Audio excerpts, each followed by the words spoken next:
설렘을 안고 보내던 연휴가 끝나고 우리들은 다시 일상으로 돌아왔습니다. 떠나고 그리고 돌아온다는 것, 돌아와서 떠나온 것을 생각한다는 것, 그것은 우리들의 그리움을 배태하게 하는 삶의 부질입니다.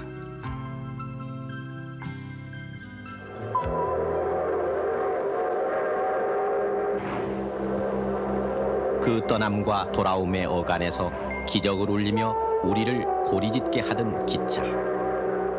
서울을 떠나는 12열차와 서울로 오는 12열차는 우리들의 한설인 삶의 사연을 싣고 목쉰 기적을 울리며 그렇게 오갔습니다.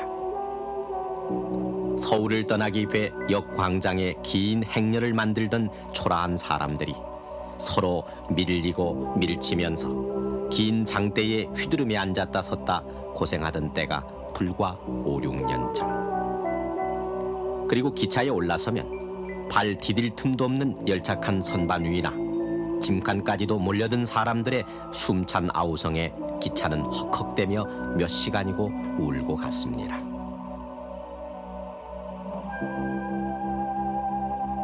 단지 한시라도 빨리 고향으로 가겠다는 진땀나는 생각을 뚫고 천안의 호두과자며 실주머니에 달려있는 경산의 능금 장수들이 비집고 들어왔고 성에 낀 차창 밖으로 신문지 조각으로 소금을 담은 삶은 계란 장수의 외침이 얼어가고 있었습니다. 기차가 서로 어긋나기를 기다리느라 한두 시간은 조이 서 있다가 어느 간이역 가락국수집에서 마음 놓고 국수를 먹다 보면 소리도 없이 슬며시 떠나가는 기차를 놓칠까봐 그저 국수 그릇을 팽개치며 뛰어가던 모습도 우리들의 귀성 풍경 가운데 빼놓을 수 없는 기억으로 남아 있습니다. 그러나 그 무엇보다도 그 매서운 추위 속을 뚫고 우리들이 매달려 떠나던 일사후퇴 피난 열차. 정거장마다 잃고 헤어짐의 사연으로 울음마저 얼어버렸던 그 피난 열차. 그 화물칸 지붕 위에 매달리듯 올라탔지만 터널에 받치고 떨어지는 사람들의 비명조차 외면할 수밖에 없던 그 피난 열차. 10년, 20년 혹은 30년 전 우리들 삶이 포개진 현장이었던 기차는 그러나 이제 여행의 수단으로 날로 안락해지고 있는데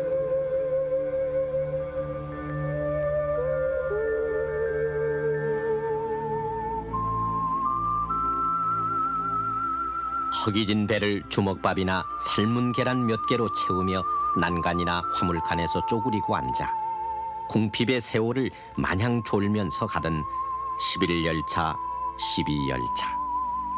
그때 그 12열차를 아십니까?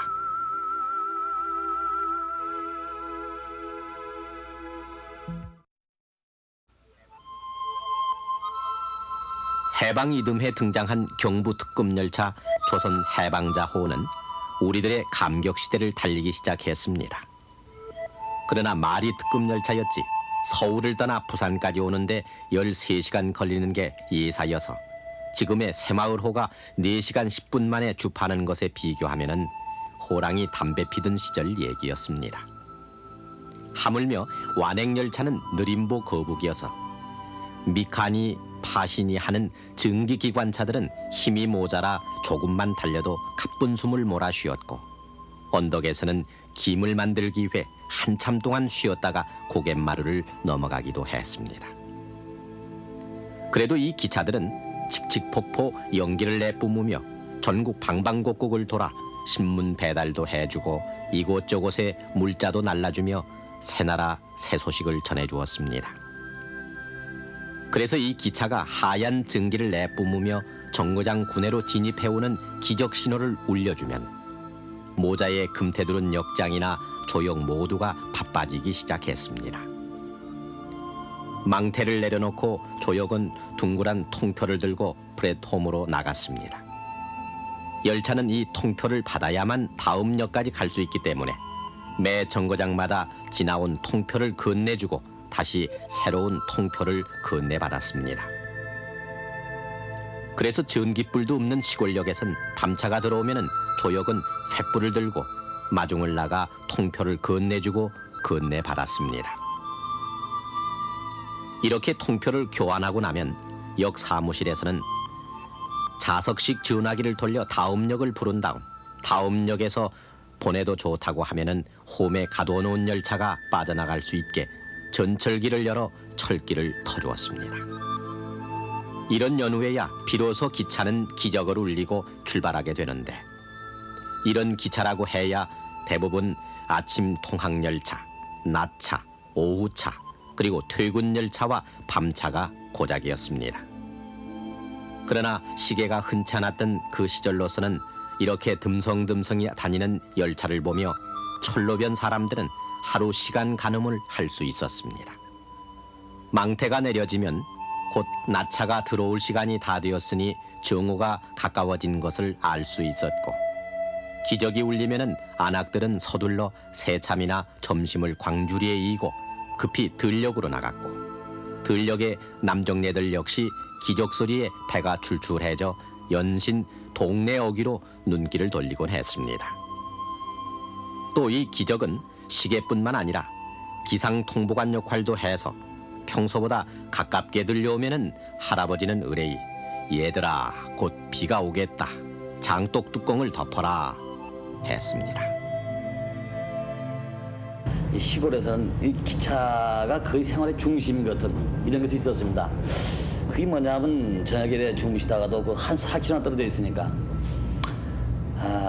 뭐 기차 소리는 이제 늘 듣는 거니까 크게 관심은 없으면서도 저녁에 주무실 때 이렇게 누워 계시면 기차 소리가 푹 하고 이제 밤 기차 소리가 납니다. 그러면 이 소리에 따라서 날씨까지 점을 칩니다. 이 소리가 보통 대로 들리면 별 말씀 안 하시는데 특별히 가까이 들리면 내일 비 오겠구나 이런 말씀 하세요. 이제 그 아버님이나 할아버님들 그런 말씀 하신다고 이제 저희 주무실 시간 돼서 그러면 왜요? 이러면 기차 소리가 너무 가까이 들린다. 이제 날씨를 이제 점을 치는 겁니다.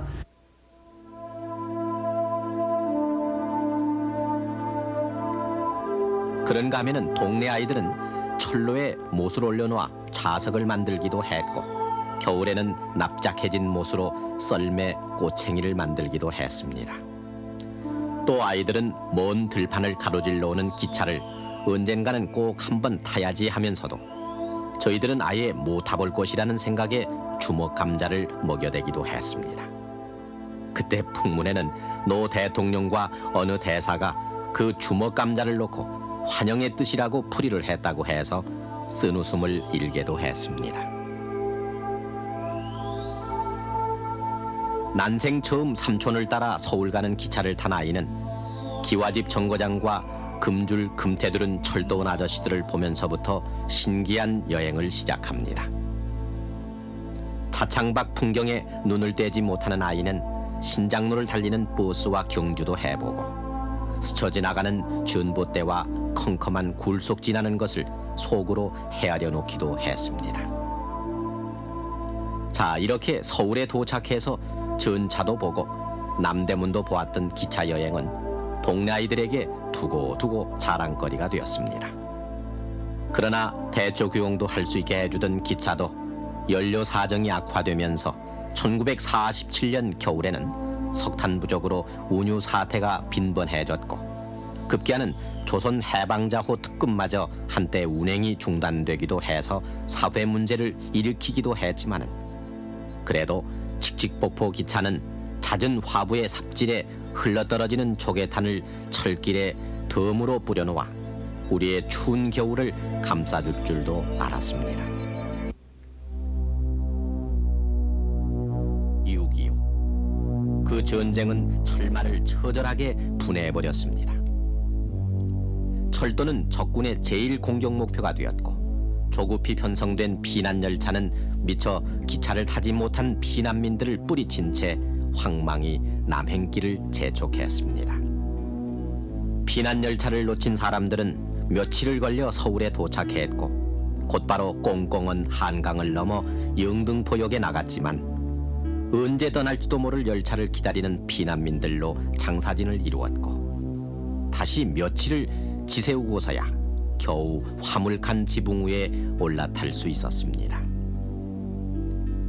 매서운 겨울바람에 손은 꽁꽁 얼어붙었고 경사진 화차 지붕 위에서 어린 것이 미끄러 떨어져도 눈물마저 얼어붙은 채 열차는 나무로의 발길을 재촉했고 가다가 김이 떨어지면은 논바닥 얼음을 깨고 화통에 물을 부어가며 몇 날을 내려가야 부산에 닿을 수 있었습니다.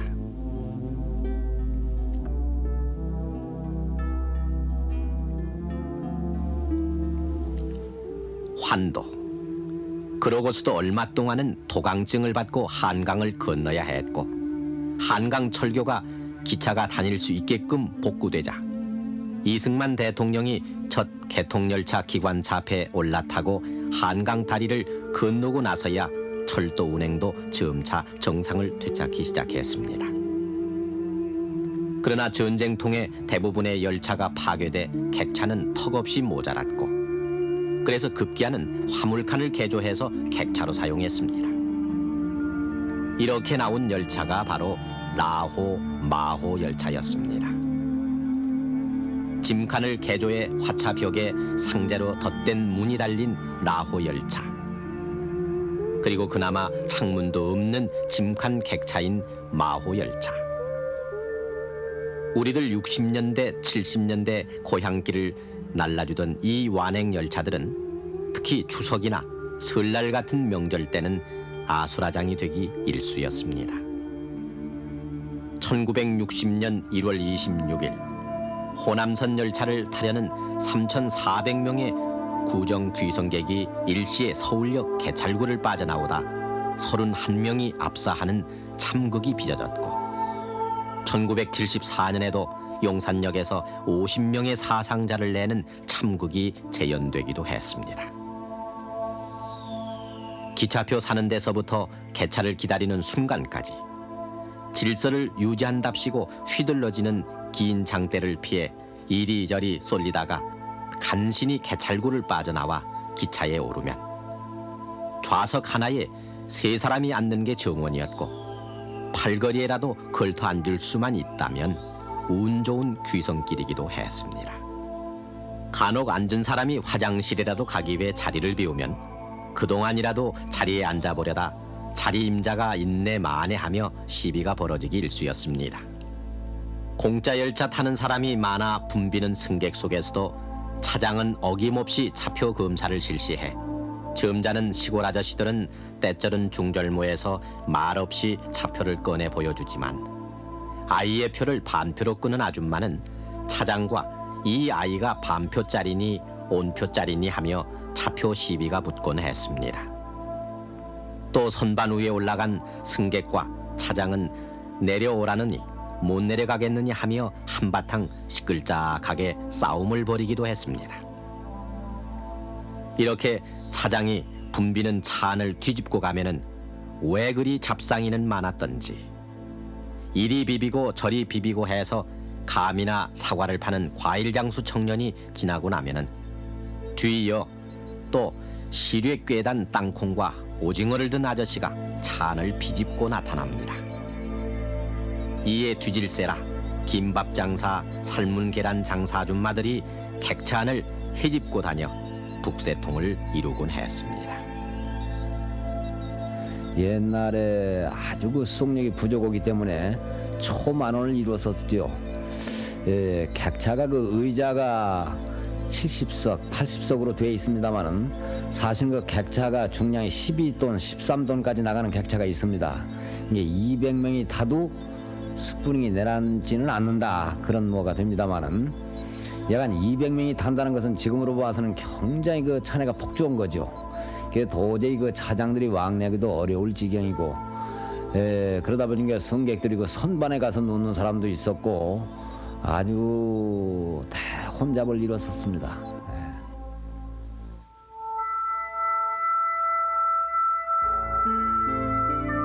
모두가 먹고 살기에 허덕거리던 세상. 기차 역시 힘에 지쳐 한참 가다가는 시도 때도 없이 서서 쉬기도 했고 몇십 킬로미터 못 가서 아예 화차를 바꾸기도 했습니다. 또 험한 산악지대인 강원도 황지선의 통리 심포리간에서는 급경사를 올라갈 수 없어서 아예 승객이 모두 내려 언덕을 걸어 올라갔고 열차는 하나하나 따로 떼어져 밧줄로 끌어올린 다음에 고개 위에서 다시 열차를 조성해 승객을 태웠습니다. 이렇게 힘들게 언덕을 넘고 나면은 기관사들도 지쳐 시원한 찬물 한 사발로 목을 축이고 진땀을 닦으며 잠시 쉬어가곤 했습니다. 석탄을 떼서 짐을 만들다 보니까 구배선을 올라갈 때에는 기관차의 힘이 어느 한계에 달합니다. 그 당시에 경부선의 특급 열차라고 하는 열차 정도면은 그런 경우가 없는데 보편적으로 통근 열차, 화물 열차 이런 것들은 올라가다가 쓰는 경우가 많이 있었죠. 일단 서서 짐을 올려가지고 다시 또 끌고 올라가고 그렇게 해서 좋을 경우도 있지만 또 안 되면 다시 섰다가 또 올라가는 그런 경우도 많이 있죠.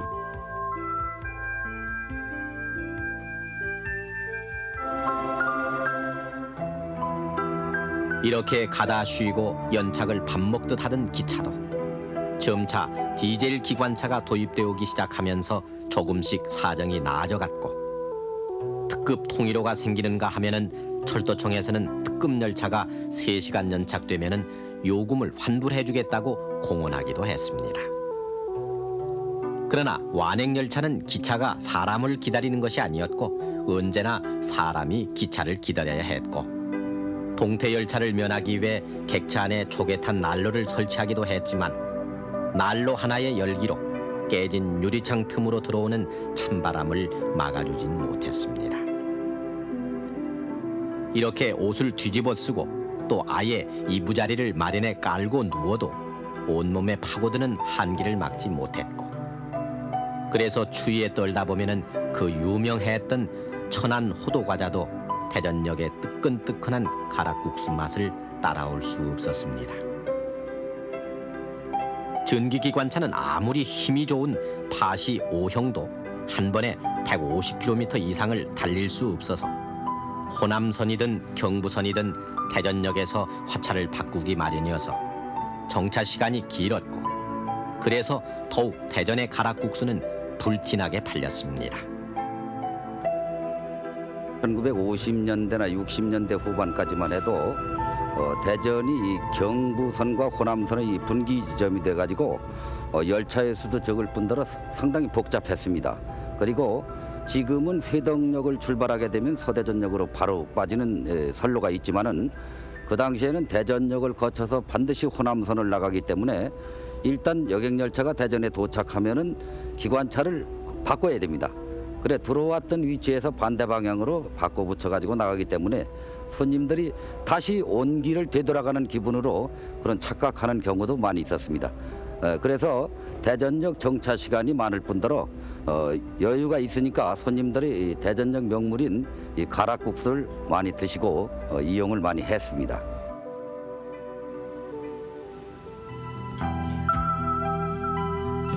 대전에서 앞뒤가 바뀌어 출발하던 0시 50분 호남선 기차가 사라진 오늘 역군에는 통표가 사라졌고 10분 20분 간격으로 오가는 특급 새마을호가 CTC니 ATS니 하는 자동 제어 장치에 의해 자동 조절되고 있습니다. 유선형의 열차 안에는 하루살이에도 허기가 졌던 우리의 어머니 아버지 대신 쾌적한 철도 여행을 즐기는 신사와 숙녀 그리고 가족 단위의 여행객들이 자리 잡고 있습니다. 추위에 쪼그리던 화물칸 대신 밤열차에는 침대칸이 딸려 있고 콤파트 객실 안에는 오붓하게 가족들이 기차 여행을 즐기고 있습니다. 그런가 하면 효도 관광이니 신혼 열차니 해서 기차표 세일 시대를 사는 오늘의 우리들. 그러나 불과 10년 전 그쯤만 해도 새우전 열차니 채소 열차니 해서 광줄이나 큰 짐보따리를 이고 든 우리들 어머니들은 그 보따리가 화물이라고 객차에 한사코 태우지 않으려는 차장과 키를 쓰며 실랑이를 벌이다 놓쳐버린 기차를 바라보며 하염없는 시름을 띄우곤 했는데 이 밤 긴 휴일에서 아무런 고생 없이 돌아와 다시 도회의 소음에 파묻힌 우리들의 귓가에 어머니의 얼굴 같은 기적 소리가 그리움이 돼 아련히 살아 들립니다.